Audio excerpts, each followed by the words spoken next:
ஏல அக்கங்கட்டக்குவ நான் தான் உங்கள் நெல்லை வேலு பேசுகிறேன். நண்பர்களே, இன்றைக்கி நாம் வீடியோவில் யாரை பற்றி பேச போகிறோம் அப்படின்னா, நம்ம எல்லாருக்கும் தெரிஞ்ச நம்ம இலாக்காயு ஃபேமிலி அவங்கள பற்றாமல. இன்றைக்கி நம்ம இலாக்காயு ஃபேமிலியில் நம்ம அண்ணன் இளவரச அண்ணன் வந்து பார்த்தீங்கன்னா தண்ணியை போட்டுட்டு ஒரே தகராறு பண்ண உடனே தங்கச்சிக்கு வந்து பிடிக்கலை. தங்கச்சி தண்ணி போட்டு அண்ணன் வந்து பிடிக்கலை. இப்போ நம்ம தங்கச்சி இருக்காங்கல்ல, காயத்ரி தங்கச்சி, அவங்களுக்கு வந்து இப்போ காய்ச்சல் இல்லை. இப்போ 2 நாளாக காய்ச்சல். தங்கச்சி காய்ச்சல் அடித்த உடனே நம்ம அண்ணாச்சி இருக்கா உள்ள இளவரசன் அவள் வந்து தங்கச்சியை ஊசி போட வாமா, நம்ம போய் ஊசி போட்டு இன்ஜெக்ஷன் போட்டுட்டு மாத்திரை மருந்தை வாங்கிட்டு வரும்னு சொல்லி சொல்லுதாப்புல.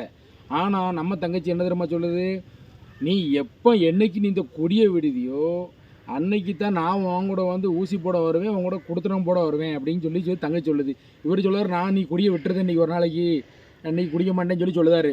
ஆனால் நம்ம தங்கச்சி, நீ இன்றைக்கி ஒரு நாள் மட்டும் குடிய விட்டால் போதாது, நீ டெய்லி குடிக்க மாட்டேன்னு சொல்லி சத்தியம் பண்ணு, அப்போ தான் நான் உன் கூட வந்து ஊசி போட வருவேன், உன் கூட சந்தோஷமாக வாழ்வேன், குடும்பம் நல்லா இருக்குன்னு சொல்லி தங்கச்சி சொல்லுது.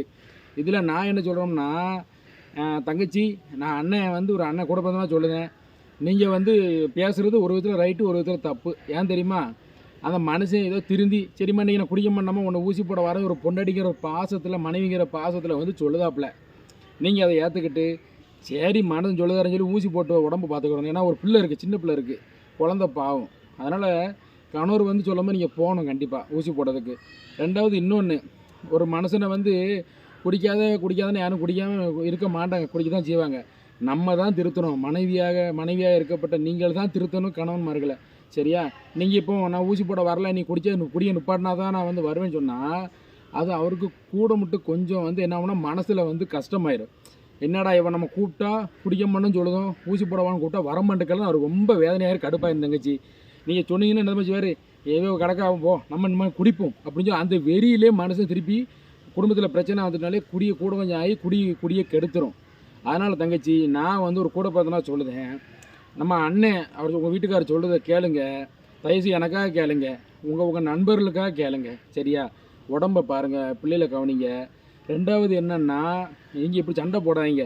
சண்டை போட்டால் 4 பேர் சிரிப்பாங்க, உங்கள் கூட இருக்க நண்பர்கள் பூரா வெளியே போயிடுவாங்க தங்கச்சி. அதனால் நம்ம அண்ணன் கூப்பிடும்போது போயிட்டு வாங்க, ஊசியை போட்டு மாத்திரையை சாப்பிட்டுட்டு பிள்ளைகளை வெளியே நல்லா பாருங்கள், உடம்பு நல்லா பாருங்கள், வெந்நி வச்சு குடிங்க முதல்ல. ஏன்னா அதேமாதிரி நீங்களும் தான் தங்கச்சி நல்லா கவனிங்க, வெந்நி போட்டு கொடுங்க, மாத்திரை மருந்து வாங்கி கொடுத்து ஊசியை போட்டு மூளை போட்டு பிள்ளைகளை கவனித்து நல்லா பாருங்கள். மற்ற என்ன சொல்லணும்னு தெரில. நண்பர்களே, உங்களுக்கு இந்த வீடியோ பிடிச்சிங்கன்னா லைக் பண்ணுங்கள், கமெண்ட் பண்ணுங்கள், ஷேர் பண்ணுங்கள். மறக்காமல் நம்ம நெல்லை வேலு சோசியல் மீடியா யூடியூப் சேனலை சப்ஸ்கிரைப் பண்ணி அந்த பக்கத்தில் பெல் இருக்குது, பெல்லை அமைக்கிட்டு ஆள் குடிச்சினா நான் போடுற ஒவ்வொரு வீடியோவும் தெரியும் நண்பர்களே. ஓகே ரைட் நண்பர்களே, நன்றி நண்பர்களே, வணக்கம் நண்பர்களே.